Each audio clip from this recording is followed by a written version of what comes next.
guys, it's Gwen, and today I'm making that.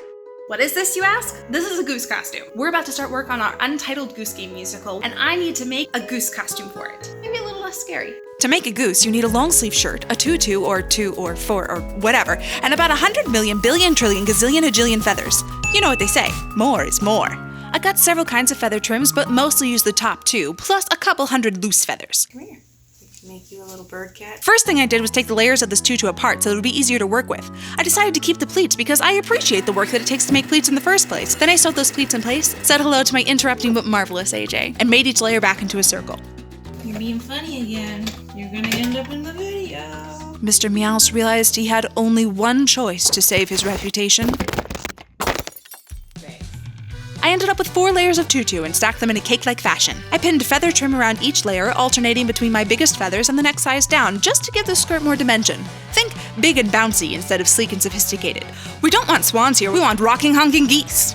Say that one 5 times fast. After all 4 layers were pinned up, it looked like this, which it probably needs more honk. We'll get to that. The trim I got was sticky on the inside, which I didn't know until I put it in my sewing machine, and it made this noise. That, my friends, is the sound of sticky goo sinking into an otherwise beautiful machine and jamming the thread. The only solution? Removing metal plates and dousing everything in 409. About 20 times. I wish I were exaggerating, but round and round and round we go. Let's do something else. Let's read a book, play a game, toss the old chainsaw around the yard, paint the fridge pink. What are you doing to our fridge? Did you not tell me to do this? Let's make a completely different musical. Let's see a movie, clean the fridge, force AJ to make up a tune to the Sorting Hat song on the spot. You're in safe hands, though I have none, for I'm a thinking cap. Let's scare the cat. Strip the flesh, salt the wound. And for completely unrelated reasons like a pre-planned checkup, let's take both cats to the vet. Let's also call my mother so that I can rant to her and she can tell me how to muscle my way through the rest of those feathers. Then I pinned all 4 layers together at the waist and sewed them into one. Our cake is now a donut, big enough to share with like one person, if you like them a lot. I took a second tutu and pinned my feather donut just underneath that elastic. In theory, this will add that fluff, that attitude, that honk! In practice, I accidentally became Effie Trinket. May the odds be ever in your favor. I just realized I have to fit this mountain into my sewing machine. Oh boy. There is no such thing as making a costume without taking it for a test run, and no such thing as making a tutu without spinning, jumping, mischief-making, and generally annoying your roommates. But I think we need more feathers. At this point, I badly needed a new way to sew my feathers and tutus together. Thankfully, this is a common problem, easily researched, with many scholars offering solutions, and okay, I called my mom again. We decided to wrap a larger ribbon over the top of the trim's ribbon and sew through the definitely not sticky new ribbon. I put feathers on every other layer of the short tutu, enough to make it bounce like a puppy on a trampoline. I sewed the feathers into place, and at this point it was so easy. I could do it with my eyes closed. I could do it one-handed with a cat in my lap. This was his idea.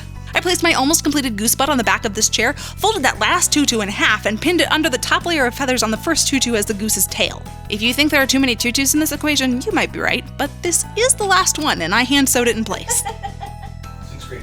Everyone approves. This is the embodiment of honk. I hung my long-sleeve shirt on the back of the same chair and just started throwing feathers at it. I pinned them in a circle around the neck, and then I just kept sticking feathers on one at a time wherever it seemed like they should go. I considered trying to cover the entire shirt in feathers, but part of making this goose bouncy was also making sure an actor could move in it, so I showed a little restraint. I took all the feathers back off, but kept the pins in place to mark a sewing line. I was feeling ambitious, so I made sure the line was even, but I could have just winged it. Did you think we were gonna make it through this entire video without a bird pun? Who do you think I am? I also marked where the feathers should begin and end for the lowest tier. When sewing individual feathers, my goal was to make sure they all laid smoothly, but as densely as possible, which meant laying one feather down, carefully sewing over just the stem, then immediately laying the next feather down. There's a rhythm to it, kinda like the hokey pokey. You put your sewing foot up, you put the feather in, you put your sewing foot down, and you sew it all in place. Let's all forget this happened. Then I sewed the trim back around the neck and briefly celebrated. At this point, the costume is wearable, evidenced by this chair, wearing it. But it would be better with wings. I made the wings in 4 pieces, 2 for each arm, because birds don't have elbows, but humans find them useful. First, I took the largest feather trim and rotated the feathers out in an arc at the end. The first feather should point straight out, accusingly, like it's got a bone to pick with you. To make sure I made the wings face opposite directions, I just arced out both ends of the same piece of trim. I asked our actor to measure from her wrist to elbow and cut these pieces to fit, plus about 5 inches. I decided it was better to make the wings too long, to make them lush and let them extend over her hands. More is more, remember? I took the last 6 feathers out of the ribbon and put them back in as close as possible, angled out as well. Lastly, I made sure the wings matched because, well, you can't fly with uneven wings. I also had our actor measure her arms from shoulder to elbow and cut snap ribbon to fit, plus about 2 inches. Then I shaped a line of feathers and an arc underneath like this. I hot glued feathers to it in layers, one at a time, until I had a pleasing wing shape. I carefully peeled the wing off the table. Please note, it should only be sticking because of the tape. I didn't glue it to the counter. Just because I'll finger paint my fridge doesn't mean I'm a barbarian. We're gonna destroy the oven. I flipped the wing over, cut a piece of foam so that it would match the arc of the trim, and hot glued it down. Then I covered the exposed foam with more feathers. This side was going to face in against the arm, so I went a little faster. Only took 2 hours. After a whole night's work, I had these beauties, which I still needed to attach to the sleeves. Just to clean up the top edge and further hide the foam, I wrapped a piece of ribbon over it. By this point in the project, my pins were wrecked. And here you can see the heads of all the pins that I accidentally pulled off just trying to get them back out.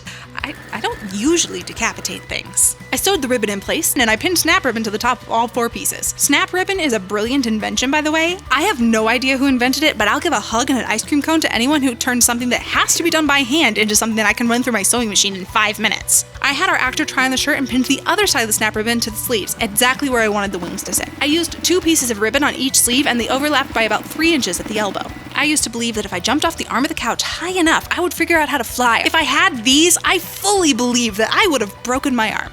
Last and sort of least, I took a plastic headband and scratched the surface up with a pair of scissors so that I could hot glue feathers all over it. More is more. I used a few orange feathers because at some point I thought it might look like a beak. It didn't, but it was fun, so I highly advise you do it too. When Mr. Meowth tried to get in on the action, I happily let him try on the headband. I mean, I put it on him. He didn't seem to notice. Oh, who are you? Are you the goose? No, you're the goose.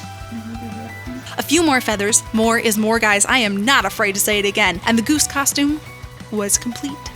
After adding some orange shoes and leggings and Adriana Figueroa's sass, that is. Honk! I'm gonna start wearing this all the time. Thank you so much for watching, guys. I hope you enjoyed watching me put together this goose costume. If you haven't seen the musical yet, check it out over there. And if you want to see more videos from us, hit that subscribe button and smash that bell so that you don't miss a single time we upload. Beard salute!